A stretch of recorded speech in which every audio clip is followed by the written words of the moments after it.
And Dr. Hoodbhoy, I wanted to, as we discussed over the phone, I wanted you to comment on if you feel or how you feel some of these areas, whether it's early childhood education or the use of technology, how do you feel they can be, let's say, utilized in Pakistan, particularly after the floods? Is there any, do you see any sort of relevance in our local context in the reconstruction of Pakistan?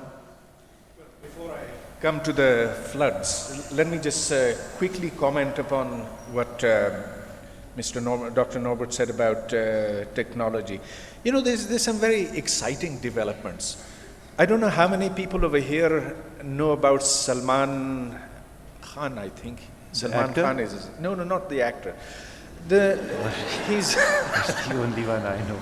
He's somebody who lives in California and has this website which has got now probably over 1 million subscribers. It's free actually. But they log in and they learn basics of biology, chemistry, mathematics, and it's done with incredibly simple technology. People love it.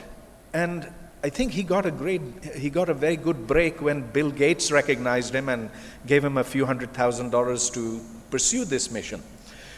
It's incredibly simple. All he does is he writes on a tablet, and that tablet comes before you. And so millions literally are learning calculus, basics of mathematics and so forth. So this is the sort of thing that perhaps the virtual university, I see the rector sitting over here, might want to get into. Now, this doesn't require very much money. It requires people who understand the subject, who can articulate it, and who are savvy in technology. And this content is all available free on the internet? It's absolutely free. Coming to the floods and the devastation, well, the devastation has been principally in the villages and in the small towns away from the big cities, which is why tragically it's fading in the minds of city dwellers and perhaps in the mind of the government as well. But there is an enormous need not just to recreate those schools, but to put a proper functioning education system over there, because we don't want more ghost schools built where there were ghost schools washed away. What we need now is adequate supervision of those schools. We need something that addresses the needs of people who live in those areas. We need actual teachers in those schools, not ghost teachers, not illiterate teachers, but actual teachers. And here is where I think teacher training is absolutely essential. I don't know the extent to which Beaconhouse can contribute in this, but if it can take a few teachers, at least from the public school system, get it into your system, I think that would be an enormous contribution. Thank you. I think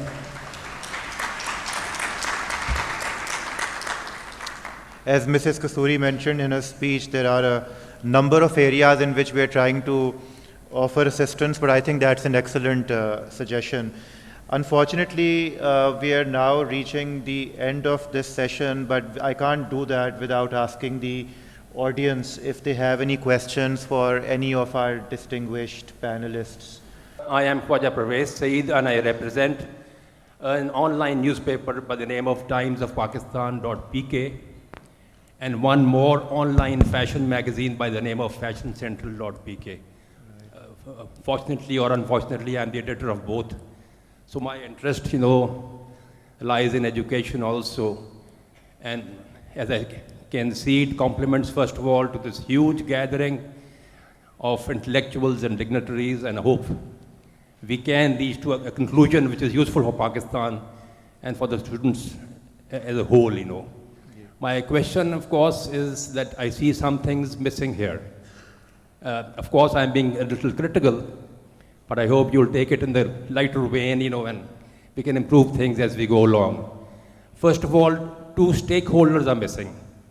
One is a parent's representative here, because I know parents, who had, for example, a mother has 10 sons, and all turned out to be brilliant people. Was it the mother or was it the sons? I don't know. Or was it just human nature? Perhaps some such representative should have been here. And of course, one important stakeholder missing is the government. I don't know how you feel about it, but they should have been here. Yes, if I may, actually both stakeholders have been invited because a number of parents are here. In fact, on tomorrow on a panel discussion, we've put 2 or 3 students as well because ultimately they are the recipients of the education that we provide. And we've also invited maximum participants from government agencies, education agencies, various people from the highest level. Now, I don't know how many of them are actually here, but everybody's been invited.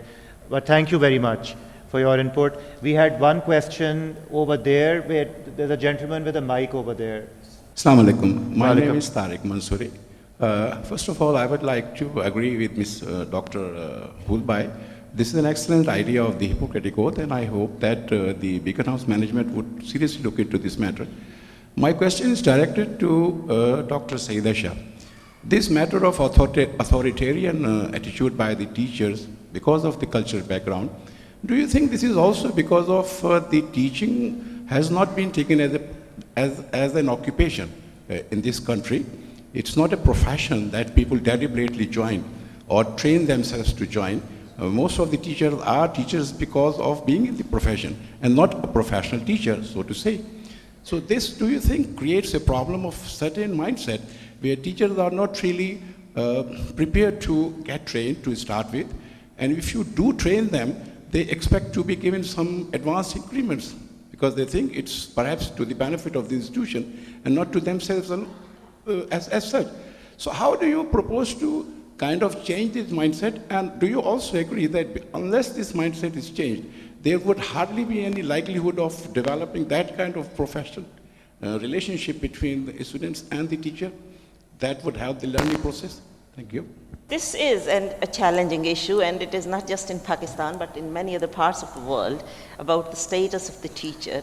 I mean, obviously, how teachers are recognized, conceptualized in a society, what sort of respect they're getting there, and what is the value being placed at the contribution made by the teacher.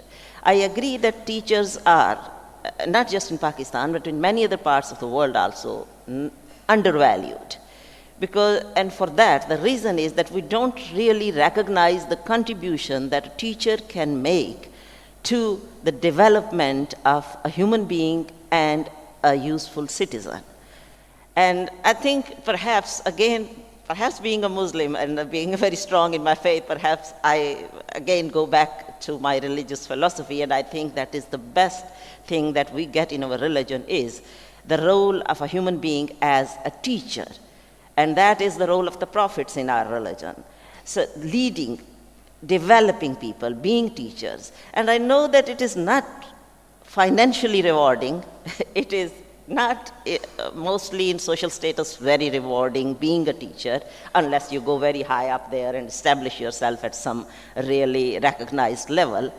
But it is a commitment, it is a personal commitment, and that is why I said that we have to establish a mindset among the students, so that when I ask the students what you want to be as a professionals, I think it will be hardly 1 or 2% who will say we will become teachers. And that is sad. That is disappointing. Why? Why don't they want to become teachers? Because the society is not giving that value to our teachers. And I think that is the cause of the erosion of a society, when they don't put value on their teachers. Thank you. We have... And I think this is an opportunity because there might be people from government agencies, policy makers, decision makers here. They really need to think over this, that will the resources being put into establishing the status of the teachers and developing the teachers, as well as changing the mindsets in the society to make this profession attractive for people and prestigious and respectful for teachers, is going to be a huge contribution to the future of the schools and the generations. Thank you.